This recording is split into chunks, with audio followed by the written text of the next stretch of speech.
In today's video, we're going to be doing a step-by-step guide of how to run faster. As many of you know, I am a speed coach, work with individual athletes as well as teams, small groups to help them improve their ability to run fast. And over the years, I've been doing this for about 8 years now, I've been able to really isolate the main things that show up when it comes to being able to improve the speed and make it so over the course of one video, go over the 12 steps that you need to be able to run fast. I'm going to be showing each of the 12 steps here, and by the end of the video, you'll know which each one of these are, what they mean, and how you can apply it to your own sprinting. I'm going to be showing a variety of different types of athletes here to be able to show what it is that we're talking about, make it so it's more visually clear, so then you can apply it to your own running. The first thing, and this is probably the most important thing that I'll show people when coming in, is at the time that your foot leaves the ground, you want to be able to have a good height within the knee. What good ends up being is a little bit subjective to you. The goal would be as close to kind of that 0 degrees of flexion there. So the more down you are here, then the less amount of range that we're going to be able to cover within your steps. And so the first thing that I'll go into is going to be the height there of the knee at toe off. And then from there, what I'll go into is where is the arm as we are getting our leg up. So it's common when athletes are struggling getting their knees up, they also are limited with what they're doing with their arm swing. And the common cue that I'll use to be able to help you in understanding what you want to be doing with the hands is to help with the wrist. So we could see with athlete on the right, we're getting a good amount of flexion within the wrist in comparison to what we're seeing on the left. And so the more we can get a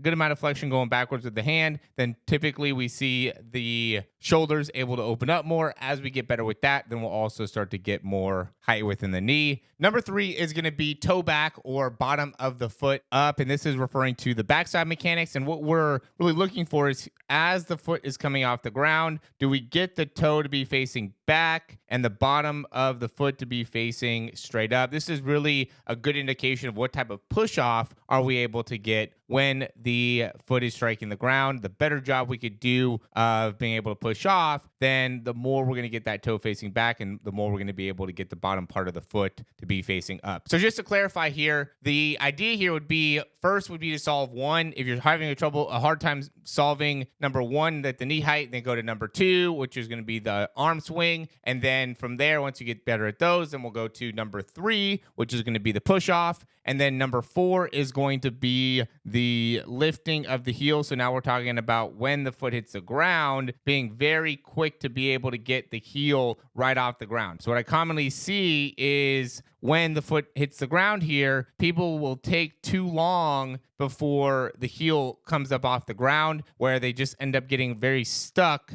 with the foot in the ground and are lacking the ability to push off. Again, 3 and 4 kind of go with each other. 1 and 2 kind of went with each other. Once we get past number 6, then they're all pretty much individual. 3 and 4 kind of go with each other with being able to maximize the push off. The more you push off, then obviously the more amount of distance you're going to be able to cover, but that also wants to be fast. You don't want to be spending too much time with your foot on the ground before you start toeing off. So the faster you can do it, as well as the more power you get behind it, then the faster you're going to be able to go. Number 5 is going to be foot and toe up prior to foot strike. So that's referring to as the foot is coming through, we want to make sure that we're getting the toe to be able to come up into the air. This is a very common issue that I'll see where the foot will end up being facing downwards as the athletes get into their front side mechanics. And I think this really has an impact on the reach. It was really difficult to be able to really find something specific for what is it that is going to impact the front side mechanics, what's most important with the front side mechanics. And I thought trying to get your toe to be facing upwards is such a great indication of how well we're able to get extension within the legs. So that's what I went with. I do think knee extension ends up being important, but it's hard to be able to define that. So if we can think about getting the toe up, that's a little bit more of something that can have a specific feeling to it and something that you could relate to, I think, a little bit better. So talking about number 3 and the push off and really being able to use your foot to be able to push back, now we're talking about getting the toe to be able to face back up as we're coming forward. And so that really requires a lot of control of the foot, of the ankle. I think that's one of the most important parts of being able to run faster, is getting better control of the foot and the ankle to make it so then you can better control foot strike. Now with that, what we want to be able to see is as the foot striking the ground, we want to be landing, and this is number 6, is landing with the foot underneath the hip the best we can, and then landing with the hip underneath the ear, or really making it so everything is as much lined up as possible. So this has to do with being able to have a good amount of length. It's pretty common for you to be landing with your foot underneath your ear just because there's a lot of balance that happens within your ear, that whole vestibular system. And so it's pretty typical for that to happen. The thing is, a lot of times we'll see the hips are behind the foot during the landing, and that's something that we want to be able to address and want to be able to improve. So again, I think these two go together just because we want to be able to get that toe to face up, foot to face up, but then there creates a pulling action with the leg to make it so then that foot can land back underneath the hip to make it so then we are getting a great foot strike and generating a lot of force into the ground. And the number 7 step to being able to run faster is going to be the heel position at toe off. And so what you want to be able to do is get to a point where not only is the heel up, but you really want to be toeing off with the inside part of your foot with a little bit more of a pronated position within the foot as your foot's coming out the ground. If you're unfamiliar with what pronation is, it's essentially when your foot is flat. So if you're standing with just your foot on the ground and you lift the arch, that inside part of your foot, which would kind of look like the inside part of my hand here, if you lift that up, that would be more supination, where when you flatten that out, flatten your foot out, that's going to be more of a pronate position. You should be more of the inside, like more of your weight should be on the inside part of the foot when you're in a pronated spot. And that's what you want to be getting to as your foot's coming off the ground. So we're looking at not only the heel being up off the ground, but also your weight being more on the inside part of the foot. I'll see a lot of people that make the mistake of being in a supinated position. That creates like a crossover within the foot and also makes it so it's a little bit harder to control the leg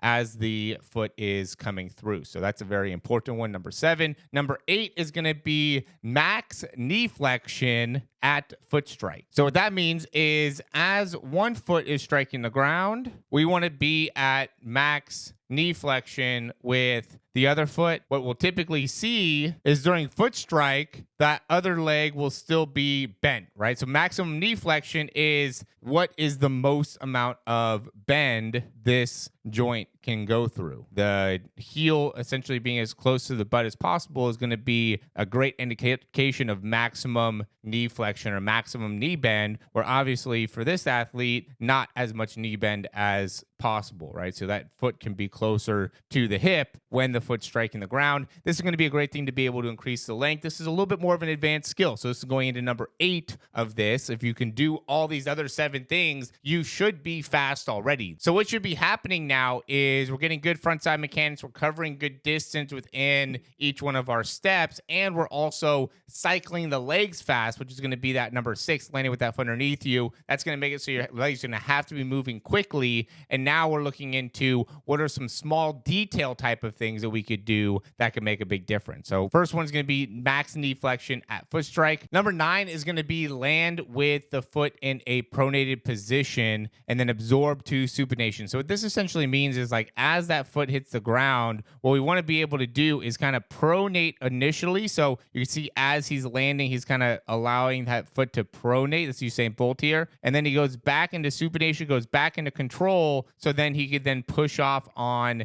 the inside part of the foot. So again, we're landing kind of on the front part of the foot. Our foot should be pronated. And then as we absorb, we get into supination. And notice he like barely even allows that heel to come into the ground. We go into supination. That is part of that heel lift as we're toeing off. And again, this is an advanced thing. Really makes it so you are getting very specific into some parts within the foot position, ankle position during landing to make it so then you can increase your speed. So after we've been able to improve the landing and make it so we can land in a pronated spot, controlling the the supination, understand what that should feel like. Then we can move on to number 10, which is going to be hand comes forward, then knee through, which means that as the arms coming back, what we want to be seeing is the hand start to come forward before the knee comes through. And I see a lot of people that will get stuck with their hand back behind them or their elbow back behind them. So they pull back and it just takes them too long to initiate bringing the arm back forward. And so we want to be able to see that foot start to come forward before that knee comes through or as that knee comes through. To me, I think the chase is going to be to get that leg to come forward. We can kind of see that these are happening almost simultaneously there. I think that will help with the turnover speed, make it so that hand doesn't get stuck back behind. And then with that is going to be as we're bringing the hand through, we don't want to drop it too far below the hip. Okay, because I'll see people, you could even see me here, and I started noticing this and started helping people with it because it just makes it so then the action of the arm is too long. So if we're short with the hands or with the arm swing, then usually the leg swing is not going to be very long. A similar thing with the action of going too low, like if you bring your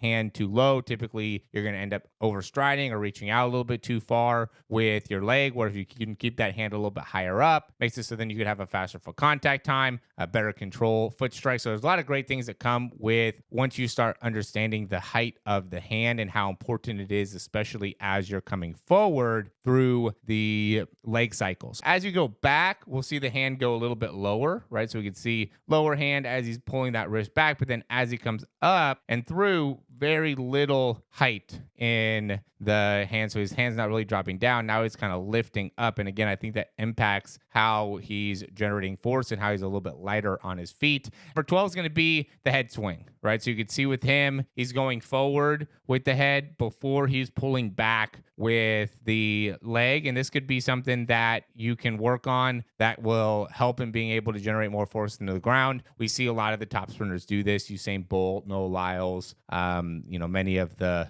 top sprinters are having some degree of head action. Really, all of these guys, as they're running this 200 here, we could see a forward head movement before the pull, right? And even Kenny Benerick there, you could see how he's here and then he's pulling, he's kind of bringing the head forward as he's pulling the leg back. So I think that's a good thing to be able to consider. Again, this is something that would be way after working on like knee high to toe off. So don't get too caught up into these types of things. These are definitely for more advanced sprinters. But if you go through this checklist of things that you can improve, even by 4 and 5, you should be feeling significantly faster, right? If you can get down the top 5 things and improve in all those areas and are able to match Noah Lyles or some of the examples that we showed here in the video, then you're going to be able to see a dramatic improvement within the speed. And then once you get into the 6 through 10, those are going to be, or I guess 6 through 9, those are going to be a little bit more isolated. Still things that you could definitely improve on and definitely should be able to see